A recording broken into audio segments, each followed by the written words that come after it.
Haleluya, puji Tuhan, salam damai sejahtera di dalam cinta kasih daripada Bapa kita Tuhan Yesus Kristus. Kita berterima kasih kepada Bapa kita Yesus yang sangat mencintai kita. Dia pelihara kita dari hari ke hari sampai Kamis malam hari ini tanggal 8 Februari 2023. Berarti kita sudah menjalani 1 minggu, saudara, lebih 8 hari kita malam hari ini. Kita cinta Yesus. Oleh karena Yesus cinta kita semua. Dia sangat baik. Besar anugerah Tuhan, besar kasih dia Tuhan. Biar kita hari-hari melangkah bersama Yesus. Karena saya sudah katakan, saya menantikan kedatangan Tuhan Yesus. Bukan menantikan kematian, tapi menantikan kedatangan Tuhan Yesus. Untuk itu kita merindu selalu berjumpa dengan Yesus. Saya Pastor Yakob Rahmat akan menyanyikan sebuah pujian. Hanya ini Tuhan persembahanku, terimalah Tuhan permohonanku. Pakailah hidupku sebagai alatmu seumur hidupku. Tuhan ciptakan kita punya rencana ilahi. Bukan sembarang kita diciptakan, tapi semua ada rencana yang sempurna di dalam kehidupan kita. Oleh karena itu, jangan pernah sia-siakan waktu. Jangan pernah sia-siakan hidup yang Tuhan berikan buat hidup ini. Hidup kita persembahkan untuk Tuhan. Betapa hatiku berterima kasih Yesus. Amin, haleluya. Kau mengasihi aku Tuhan, Kau memilikiku, Kau memilikiku. Amin, haleluya.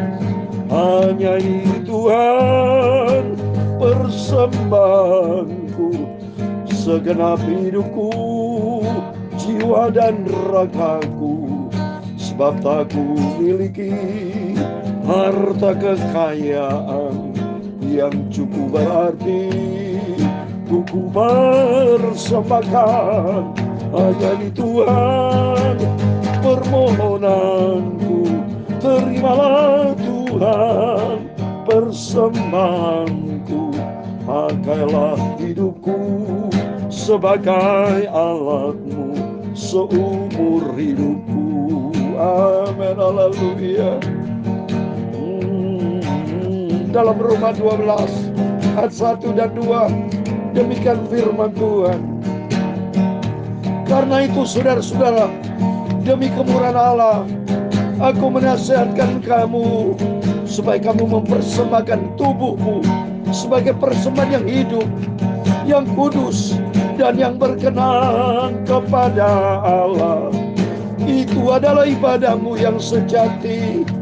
Janganlah kamu menjadi serupa dengan dunia ini, tapi berubahlah oleh pembaruan budimu, sehingga kamu dapat membedakan mana kenakalan, apa yang baik dan yang berkenan kepada Allah dan yang sempurna. Pakailah hidupku Tuhan menjadi alatmu untuk kemuliaanmu. Amin, haleluya.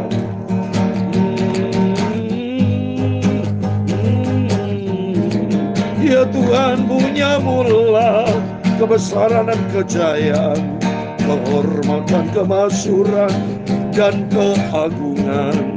Ya, segala-galanya ada di langit dan di bumi. Ya Tuhan, punya mula kerajaan, dan Kau yang tertinggi itu melebihi segala-galanya sebagai kepala. Sebab kekayaan dan kemuliaan berasal daripadamu, dan Engkaulah yang berkuasa atas segala-galanya. Dalam tangan-Mu lah kekuatan dan kejayaan. Dalam tangan-Mu lah kuasa membesarkan dan mengukuhkan atas segala-galanya. Segala kami bersyukur kepada-Mu dan memuji nama-Mu yang agung itu. Hanya ini Tuhan persembahanku, terimalah Tuhan permohonanku. Pakailah hidupku sebagai alat-Mu untuk kemuliaan-Mu.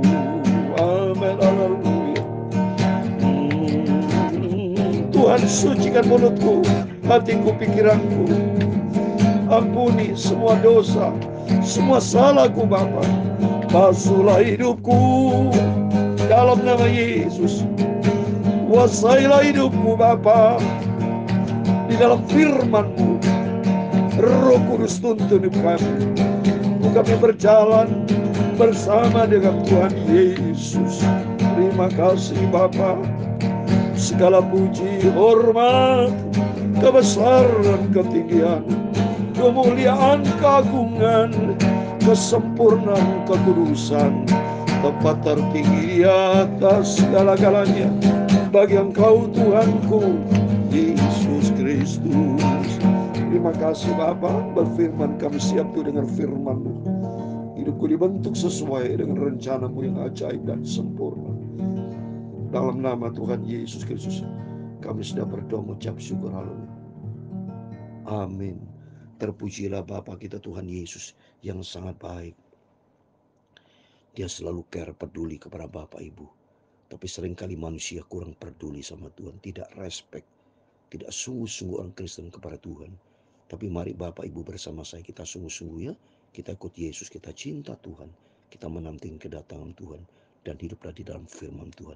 Biar hidup kita selaras berpadanan dengan firman Tuhan. Amin. Mari malam hari ini sebelum kita berbang tidur, puji Tuhan kita berurutan Markus pasal 10 ya. Kemarin pasal 10 dari ayat 1 sampai 31, sekarang dari ayat 32 sampai 52. Supaya kalau Tuhan berkenan besok kita lanjutkan di dalam Markus pasal yang ke-11 saudara ya. Supaya kita terus baca firman Tuhan. Hati kita, pikiran kita, perilaku kita berpadanan dengan firman Tuhan. Standar kebenaran hanya di dalam Dia, Yesus Kristus Tuhan kita. Mari saya membaca sekarang ayat 32, Markus pasal 10 ayat 32 sampai 52. Demikian firman Tuhan. Yesus dan murid-muridnya sedang dalam perjalanan ke Yerusalem. Dan Yesus berjalan di depan, murid-murid merasa cemas. Dan juga orang-orang mengikuti dia dari belakang merasa takut. Sekali lagi Yesus memanggil kedua belas muridnya. Dan ia mulai mengatakan kepada mereka apa yang akan terjadi atas dirinya. Katanya, sekarang kita pergi ke Yerusalem dan anak manusia akan diserahkan kepada imam-imam kepala dan ahli Taurat. Dan mereka akan menjatuhi dia hukuman mati. Dan mereka akan menyerahkan dia kepada bangsa-bangsa yang tidak mengenal Allah. Dan ia akan diolok-olokkan, diludahi, disiksa, dan dibunuh. Dan sudah 3 hari ia akan bangkit. Amin. Mari kita belajar dari ayat 32 sampai 34. Yesus 3 tahun lebih saudara ada di Danau Galilea. Ya, kemarin kita baca di dataran Danau Genesaret, Galilea, Danau Tiberias itu sama saudara ya. Tapi pada waktunya Tuhan, Yesus harus pergi ke Yerusalem. Ya puji Tuhan lah. Saya sudah 62 kali ke Israel, saya tahu persis. Mau tanya apa saya yang berkata Israel, saya tahu. Karena saya sudah 62 kali ke sana. Dan saya membayangkan pergi ke Yerusalem jalan kaki ini cukup jauh loh saudara. Puluhan kilometer. Ya. Saya kalau naik bus ya dari Bethlehem ke Yerusalem atau dari Genesaret ke sana itu kurang lebih 1 jam lebih. Ya, pergi ke Danau Tiberias ya, pergi ya Yesus jalan pelayanan di Danau Galilea ke Yerusalem. Itu naik bus itu 1 jam lebih nih. Kalau jalan berapa jam di situ ya. Dan Yesus sudah mengatakan ya, padahal ini belum terjadi sudah mengatakan bahwa sekarang kita pergi ke Yerusalem, anak manusia. Nah, Yesus sendiri bicara anak manusia, tidak bicara kepada diri sendiri, artinya saya tidak bicara saya atau aku akan diserahkan kepada imam kepala, tidak. Kenapa kau tidak bicara aku? Karena di dalam diri Yesus ada kehilangan. Sedangkan manusia sebagai manusia. Kalau bicara diganti misalnya gini ya. Dan Allah akan diserahkan kepada imam kepala. Tidak bisa, tidak cocok. Mana bisa Allah diserahkan kepada manusia. Tapi kalau anak manusia, karena status atau eksistensi sebagai manusia, bisa diserahkan. Makanya Tuhan berkata luar biasa. Ini mengandung hikmat saudara. Kata-kata Yesus dalam saudari. Sehingga semakin saya menangis cinta Tuhan. Dan berkata mereka akan menjatuhi dia, pakai dia lagi. Tidak ngomong dirinya sendiri. Yesus maksudnya tidak ngomong saya gitu loh. Dia mau langsung, oh saya akan masuk ke Yerusalem, akan dibunuh, dan saya akan dihukum mati, dan saya akan diserahkan bangsa lain tidak mengenal. Tidak ngomong saya, tapi dia.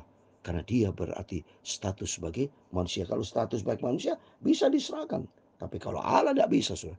Tapi melibatkan Tuhan, saudara. Ya, melibatkan Tuhan karena Yesus memang sebagai Tuhan, sebagai Allah yang dahsyat, ya ajaib. Oh, luar biasa. Maka saya kalau udah baca firman Allah, sekali firman Allah, ya, luar biasa, lebih dalam dengan Tuhan. Dan dia akan diolok-olok. Nah, dia katakan iya akan diolok manusia. Sebagai manusia bisa diolok-olok, bisa diludahi, bisa disisa, bisa dibunuh.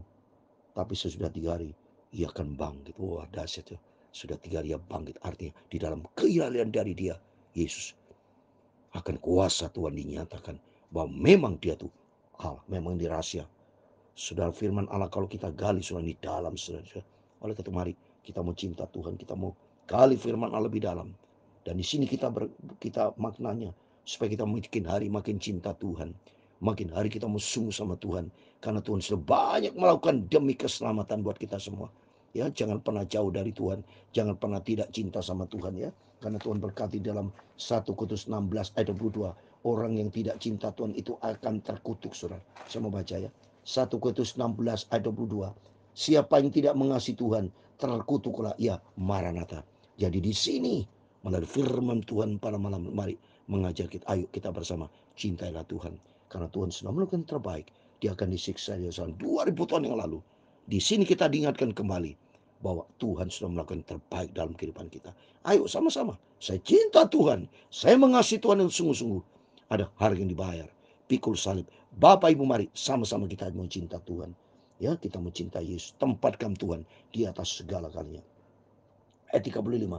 Lalu Yakobus dan Yohanes anak Zebedeus mendekati Yesus dan berkata kepadanya, Guru, kami harap supaya engkau kiranya mengabulkan suatu permintaan kami. Jawabnya kepada mereka, apa yang kamu hendaki aku perbuat bagimu? Wah, Tuhan itu baik. Ini saudaraan semua, saudara ya. Yakobus, Yohanes, anak Zebedeus, itu saudaraan ya. Begitu intim dekat dengan Tuhan, saudara dan Yesus. Semua diberkati sama Tuhan. Dan mereka minta sesuatu, Tuhan kabulkanlah suatu permintaan ya kami. Dan Tuhan berkata, yes, oke, apa yang kamu kehendaki aku perbuat bagimu. Ini secara horizontal. Tapi menyangkut vertikal, ini menyangkut horizontal. Tapi vertikal demikian. Lalu kata mereka, perkenan kami duduk dalam kemuliaan Allah, kemudianmu kelak. Yang seorang lagi di sebelah kananmu, dan yang seorang di sebelah kiri. Nah, ini menyangkut soal vertikal. Kerajaan Allah. Ya, apa jawab Yesus 38? Tapi kata Yesus kepada mereka, kamu tidak tahu apa yang kamu minta. Dapat kamu memilih cawan yang harus kau minum dan dibaptis dengan baptisan yang harus diterima. Masalah horizontal, cawan, kesengsaraan. Nanti Yesus akan pikul ke sana cawan dan dijawab sama Tuhan. Apa jawab mereka? Kami dapat. Yesus berkata kepada mereka, memang kamu akan minum cawan yang harus kamu minum dan dibaptis dengan baptis yang harus kuterima. Ya, berkaitan dengan horizontal. Tapi berkaitan sama vertikal 40. Tapi yang duduk di sebelah kananku atau sebelah kiriku, aku tidak berhak memberikannya. Itu akan diberikan kepada orang yang barang siapa telah disediakan. Coba. Masuk di dalam kerajaan surga. Vertikal. Harus dikaitkan dengan masalah vertikal. Kehendak Bapa di surga. Firman Allah. Di sini kita belajar. Supaya kita sebagai anak-anak Tuhan. Ayo. Kita belajar hidup di dalam kehendak Tuhan. Karena suatu kelinduan kita. Supaya Bapak Ibu bersama saya masuk di dalam kerajaan surga. Masuk di dalam kerajaan surga. Kalau hidupmu, hidupku, hidup kita semua selaras dengan kehendak Allah. Seperti di dalam Matius 7:21. Bukan orang berseru Tuhan, Tuhan masuk dalam kerajaan Allah. Kalau tidak bisa hidup menurut kehendak Bapa di surga. Kalau standarnya bukan firman Allah, nggak bisa sudah. Maka dengan tegas mari kita berkata, mari kita mau cinta Tuhan, lakukan firman Allah. Sehingga demikian kita masuk di dalam kerajaan surga. Yang jelas ya. Jadi ayat 41. Mendengar itu ke-10 muridnya yang lain menjadi marah kepada Yakobus dan Yohanes ya. Tapi Yesus memanggil mereka lalu berkata, kamu tahu bahwa mereka yang disebut pemerintah bangsa-bangsa memerintah rakyatnya dengan tangan besi dan pembesar-pembesar yang menjalankan kekuasaannya dengan keras atas mereka. Tidak demikian di antara kamu. Barang siapa ingin menjadi besar di antara kamu, hendaklah menjadi pelayanmu. Dan barang siapa ingin menjadi yang terkemuka di antara kamu, hendaklah menjadi hamba untuk semuanya. Ayat 45, karena manusia juga datang bukan untuk dilayani, melainkan untuk melayani dan untuk memberikan nyawanya menjadi tebusan bagi banyak orang. Ikut Yesus, ada harga yang dibayar, yaitu ambil bagian di dalam pelayanan. Yesus berkata, Anasia datang bukan untuk dilayani, tapi untuk datang untuk melayani. Jadi Bapak Ibu mari, Bapak Ibu saya sudah seringkali mengatakan, jangan menjadi anak Tuhan yang nganggur. Jangan menjadi anak Tuhan yang pasif. Jadi anak Tuhan yang aktif dalam pelayanan di gereja masing-masing. Pelayanan aktif dalam pekerjaan Tuhan. Kenapa kita mau tiru cara Yesus? Karena Yesus sebagai manusia datang bukan untuk dilayani, tapi untuk melayani. Waktu mari melalui firman Allah, pada malam hari kita belajar. Yang pertama, cintanya Yesus luar biasa. Kita persembahkan hidup untuk Tuhan. Yang kedua, ambil bagian di dalam pelayanan. Karena orang melayani Tuhan, saudara, di dalam Yohanes pasal 12 ayat 26, itu dihormati sama Bapa, saudara ya. Ya, Yohanes 12 ayat 26, saya mau baca. Yohanes 12 ayat 26 dikatakan, barang siapa melayani aku, ia harus mengikut aku, dan di mana aku berada, di situ pun pelayanku akan berada. Barang siapa melayani aku, ia akan dihormati Bapa. Amin. Mari melalui firman Tuhan ini bicara tentang pelayanan. Mari kita mau belajar rendah hati. Kalau menjadi pelayanan Tuhan harus rendah hati. Para hamba-hamba Tuhan, rekan-rekan hamba-hamba Tuhan, semuanya bersama saya. Ayo kita melayani Tuhan dengan sikap rendah hati, bukan dengan sombong. Orang yang sombong itu akan jatuh. Tuhan tidak menghendaki seorang hamba Tuhan ada kesombongan. Tapi Tuhan mau setiap kita belajar rendah hati seperti Yesus. Ya, kalau Bapak Ibu punya jemaat yang besar ribuan, terima kasih sama Tuhan, itu baiknya Yesus. Tapi tetap harus jaga rendah hati, sehingga hidup kita berkenan sama Tuhan. Terus berikutnya ayat 46. Lalu tibalah Yesus dan murid-muridnya di Yeriko. Dan ketika Yesus keluar Yeriko bersama dengan murid-muridnya, dan orang banyak berbondong-bondong, ada seorang pengemis yang buta bernama Bartimeus, anak Timeus, duduk di pinggir jalan. Ketika didengarnya bahwa itu adalah Yesus anak Nazaret, mulai ia berseru, Yesus anak Daud, kasihanlah aku. Banyak orang menegurnya supaya ia diam, namun semakin keras ia berseru, anak Daud, kasihanilah aku. Lalu Yesus berhenti dan berkata, panggillah dia. Mereka memanggil orang buta itu dan berkata kepadanya, kuatkan hatimu, berdirilah, ia memanggil engkau. Lalu ia menanggalkan jubahnya, ia segera berdiri dan pergi mendapatkan Yesus. Tanya Yesus kepadanya, apa yang kau kehendaki supaya aku perbuat bagimu? Jawab orang buta itu, Rabuni, supaya aku dapat melihat. Ayat 52 yang terakhir. Lalu kata Yesus kepadanya, pergilah, imanmu telah menyelamatkan engkau. Pada saat itu juga melihatlah ia, lalu mengikut Yesus dalam perjalanan. Amin. Di sini kita belajar dari 46 sampai 52 tentang mengikut Yesus. Tentang percaya kepada Tuhan. Tentang kasihnya Tuhan luar biasa. Ini bukti nyata. Bartimeus buta dicirikan sama Tuhan. Dan ternyata setiap pelayanan Yesus pergi ke Yeriko, ya ini tempat yang terpendek di dunia, saudara, karena dekat dengan laut mati. Saya selalu mampir di Yeriko, saudara. Di sini kita lihat mujizat Tuhan dinyatakan. Orang buta Bartimeus dicirikan sama Tuhan. Di sini kita bisa belajar Yesus itu luar biasa. Dia sanggup melakukan apa saja. Dan di sini kita bisa belajar pula, mari kita mau selalu andalkan Tuhan. Kita mau selalu minta belas kasihan Tuhan. Seperti Bartimeus buta berkata, ayat 47, Yesus anak Daud, kasihanlah aku. Mari kita jangan sombong di depan Tuhan. Apa menjadi kebutuhan Bapak Ibu? Bicara kepada Tuhan, kasihanlah aku. Engkau cinta aku Bapa. Jangan pernah berkata bahwa Tuhan tidak cinta kita. Selalu berkata, Yesus aku tahu engkau cinta aku. Hidupku berarti, hidupku berharga, hidupku mulia. Oleh karena engkau mencintaiku. Mari belajar kita mau cinta Tuhan. Terus berikutnya, kata Tuhan, kuatkan hatimu, berilah iman. Artinya kita harus kuat. Seperti dalam Efesus 6 ayat 10. Saya mau baca ya. Kita ikut Tuhan tuh harus punya iman yang teguh. Harus kita kuat. Jangan menjadi anak Tuhan yang pantang menyerah. Atau mudah menyerah. Ya jangan. Tapi pantang menyerah ya. Harus kita kuat ya. Efesus 6 ayat 10. Akhirnya hendaklah kamu kuat di dalam Tuhan. Di dalam kekuatan kuasa. Amin. Kuat menghadapi percobaan. Menghadapi pergumulan hidup. Apapun silakan masalah boleh kita hadapi. Tapi kita kuat di dalam Tuhan. Karena kita tidak sendiri. Ada kekuatan kuasa Tuhan. Terbukti nyata. Bersama dengan Yesus. Bartimeus buta semua dicelikan, ditolong sama Tuhan. Oleh itu mari kita mencinta Tuhan. Kita mau sungguh-sungguh sama Tuhan. Hanya ini Tuhan permohonanku. Terimalah Tuhan persembahanku. Pakailah hidupku sebagai alatmu seumur hidupku. Amin. Haleluya. Hanya ini Tuhan. Tuhan memberkati engkau dan melindungi engkau. Tuhan menyinari engkau dengan wajah-Nya dan memberi engkau kasih karunia. Tuhan menghadapkan wajah-Nya kepadamu dan memberi Engkau damai sejahtera. Bapa kami di surga, dikuduskanlah nama-Mu, datanglah kerajaan-Mu, jadilah kehendak-Mu di bumi seperti di surga. Berikan kami pada hari ini makanan kami secukupnya, dan ampunilah kami akan kesalahan kami, seperti kami juga mengampuni orang bersalah kepada kami. Dan janganlah membawa kami ke dalam pencobaan, tetapi lepaskanlah kami daripada yang jahat. Karena Engkaulah yang mempunyai kerajaan dan kuasa dan kemuliaan sampai selama-lamanya. Amin. Terpujilah Bapa kita Tuhan Yesus Kristus. Selamat malam, selamat berbaring. Tapi sebelum itu, mari kita berjaga dan berdoa.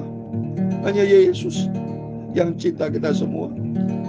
Biar makin hari kita mau melangkah bersama Tuhan, cinta Tuhan yang sungguh-sungguh, lakuin yang terbaik, dan belajar kita rendah hati menjadi pelayan Tuhan. Karena Yesus datang bukan untuk dilayani, tapi melayani sebagai hamba yang rendah hati dan memiliki iman dan selalu berserah kepada Tuhan. Tuhan tolong kita dan Tuhan berkati kita semua.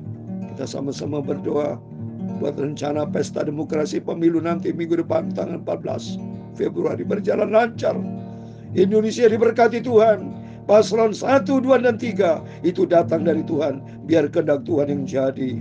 Siapa menjadi presiden, semua atas kehendak Allah, dan belajar kita taat. Kita terus dukung di dalam doa. Indonesia diberkati sama Tuhan Yesus, dan kita semua diberkati. Biar makin hari kita mencinta Tuhan, makin dekat dengan Tuhan. Hidup kita selaras dengan firman Tuhan. Lakukan apa yang Tuhan mau. Amin. Tuhan semua memberkati kita semua. Immanuel. Puji Tuhan. Amin. Haleluya.